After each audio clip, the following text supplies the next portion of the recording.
Aujourd'hui, je suis dans une colonie de manchots. Le manchot est l'espèce qu'on retrouve en plus grand nombre ici en Antarctique, avec un nombre de 12 millions d'individus recensés. C'est juste colossal. Il faut savoir que le manchot n'est pas un pingouin.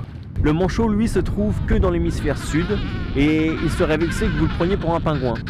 Il y a environ 7 espèces de manchots différentes qui vivent ici en Antarctique, donc 4 vraiment spécifiques à l'Antarctique. Alors le manchot est l'une de ces merveilles que la nature a su concevoir, c'est-à-dire un oiseau bien incapable de voler, mais un vrai as sous les océans. Silhouette fusiforme et aérodynamique, rapide, agile, 0 à 35 km/h en quelques secondes, allant à plus de 500 mètres de profondeur en plongée, le volatile est extraordinaire d'adaptation et de sociabilité. Avec des caractéristiques aquatiques si fantastiques, il faut bien le reconnaître que, hormis durant la période de reproduction, les manchots passent la plus grande partie de leur vie dans l'eau.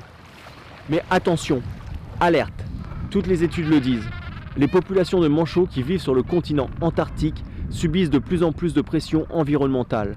Et comme je vous l'ai déjà dit, la péninsule antarctique se réchauffe très vite, près de 5 fois plus vite que le reste du monde. Selon les observations de la NASA, entre 2002 et 2016, l'Antarctique a perdu près de 125 gigatonnes de glace par an, provoquant ainsi une hausse du niveau global des océans de près de 5 mm, l'équivalent d'une piscine olympique remplie chaque 15 minutes depuis 14 ans. C'est juste fou!